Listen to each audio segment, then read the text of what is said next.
Welcome into Building the Board Quarterbacks Edition. Hey, we know the Cowboys have their starting quarterback in Dak Prescott, who signed a 4-year deal this offseason, but it's important to note how strong this quarterback draft class is and how it affects the Cowboys with a 10th overall pick. I'm Danny Sarek, and I'm joined now by Kyle Yeomans at the big board. Kyle, history could be made in this year's draft if 5 quarterbacks go before the 10th pick. It'd be the first time in their modern era. And there's a possibility of that happening. Those top quarterbacks, Trevor Lawrence out of Clemson, Justin Fields, Ohio State, Trey Lance, North Dakota State.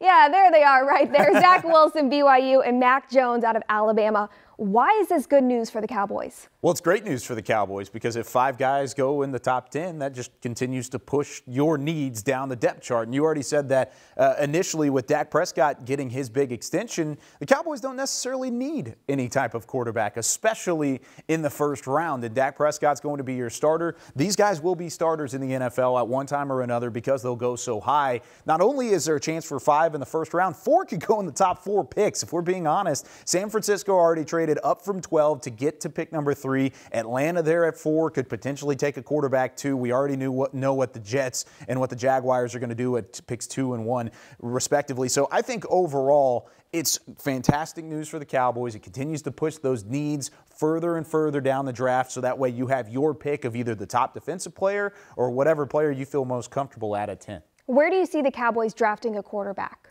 Well, there's still a little bit of a need for backup quarterback. We talked about how they don't necessarily need a starter, but when you get into day 2 or day 3, who is your backup quarterback? Are you comfortable with Garrett Gilbert? Are you comfortable with Ben DiNucci? I think the overall response to that would probably be not so much. But there's guys like Kyle Trask, who was a Heisman finalist at Florida, who had a fantastic season before really his injury in the SEC championship game kind of hindered things. He did not have a good game in the Cotton Bowl, but he also wasn't 100% healthy. I think you could throw Davis Mills, who we'll hear about from David Hellman coming up in just a couple of moments, into that category. A late riser up draft charts, but he's also been a late riser his whole career. He wasn't even a starter. He was basically a 4-star, 5-star recruit that was a backup for a couple of years at Stanford before he finally got a chance and started over KJ Costello, who's also in this draft class. There are quarterbacks there that if you think that the backup is a need, then you could go get one and maybe groom him to be one of those guys that you feel confident in if something were to happen to your top quarterback in Dak. Something to keep in mind, head coach Mike McCarthy has a history of drafting quarterbacks late in the draft. He took Ben DiNucci in the 7th round last year.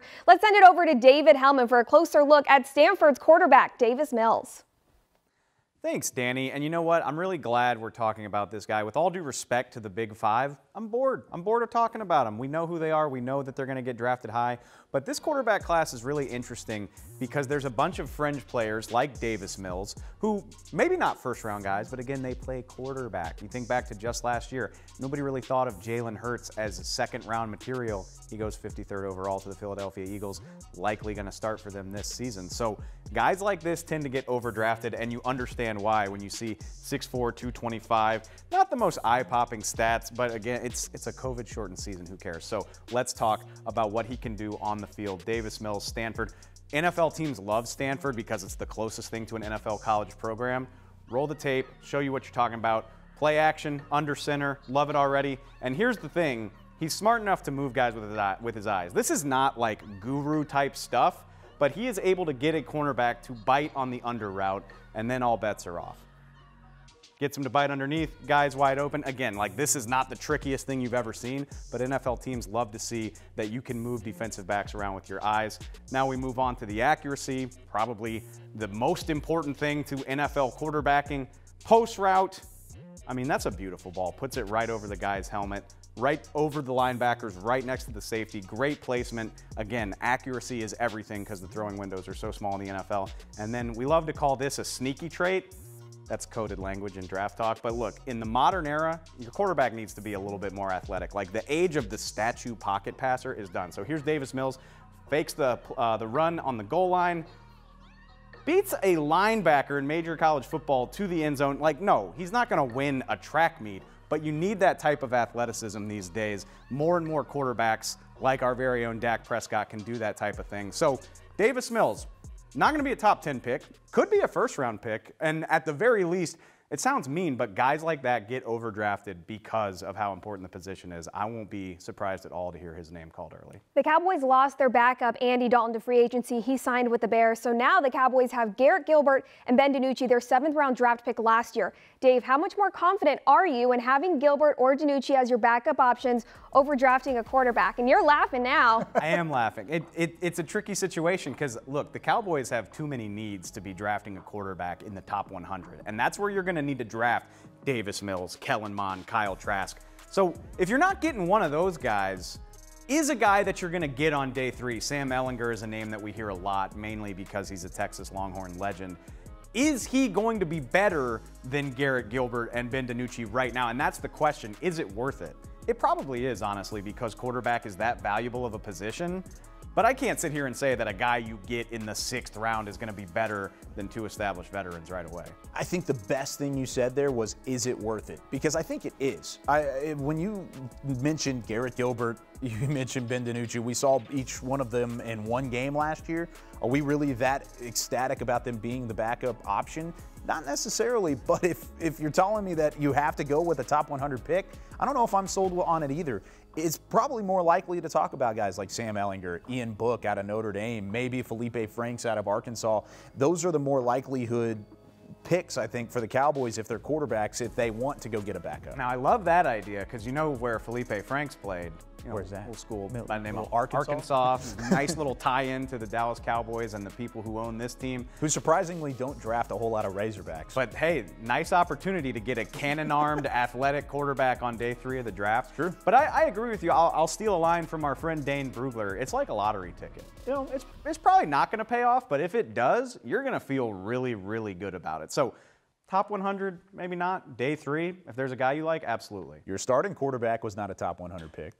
You're absolutely right. I just want to throw it out there. Like, that doesn't come along very often, but it does. But you are right. You just paid him a lot of money. You are right. We know the top 5 quarterbacks are not going to end up here in Dallas, but the two of you have been covering the draft since before last season even ended. So you guys are well versed in what all of these quarterbacks bring to the table.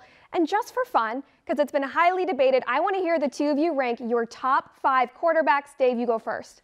I think if Trevor Lawrence isn't your number 1, then you're just trying to be cute, honestly. No, I'm dead serious. It's like, a bit. The arm, the accuracy, again, going back to the athleticism, like the guy can move with the ball. I think he's the best prospect since Andrew Luck, number 1. I love Zach Wilson. I think there's a little, like, people are trying to turn him into Mahomes 2.0. You see the freaky stuff he can do with his arm. I think maybe Justin Fields is more developed right now, but I'll take my chances with the freaky talent Wilson has. Fields 3, Lance 4. Trey Lance excites the heck out of me. His arm is just freaky. Like, the throws that kid can make are absolutely insane. And then I'll round it out with Mac Jones. This hype about Mac Jones being the 3rd overall pick, it baffles me. I do not understand it. I think it's just an all-time smokescreen. Our rankings aren't that much different. I thought they were going to be a little bit more different than they actually were. But I'm going to go Trevor Lawrence 1 because, of course, it's Trevor Lawrence. Number 2, I'm actually going to put Justin Fields. I really like his game. I like how fundamental he is. I like the accuracy. He's one of the more accurate quarterbacks charted at the collegiate level in probably the last decade, maybe even more so than that. He's mobile. He can do a lot of things. He can make the good decisions. He had a couple poor decisions in his final season, but he played like 5 games with Ohio State. When he made those poor decisions, looked really good on the big stage. I think he's ready for the next level. I think Fields is probably better today, but again, but you're talking about the high upside of Zach Wilson. It's hard to watch, and I know this could be a mistake, but it's hard to watch Zach Wilson and not think about Patrick Mahomes, and that is enticing. And so I think you might be right. I think Fields is probably better today, but man, I'm awfully high on what Wilson could be. And I get that, but it's a copycat league, and you talk about it all the time, but there's only been one Patrick Mahomes. And that's my question with Zach Wilson is, could he be the next Patrick Mahomes? Sure. He's got the improv ability. He's got the arm strength. He's got the speed. Could it blow up in the Jets' face? Could it blow up in your face? Absolutely, especially if you're not in the right organization, and I don't know if they have enough talent there. I'm going to put Trey Lance 3, Zach Wilson 4, Mac Jones would be my 5. I'm once again not buying the talk in terms of Mac Jones going up to the number 3 pick, but those are my 5. Lawrence, Fields, Lance, Wilson, and then round it out with Mac Jones. We'll see how it all pans out before the Cowboys pick 10th overall. That'll do it for the quarterback edition of Building the Board. For David Hellman and Kyle Yeomans, I'm Danny Sarek. Thanks for tuning in.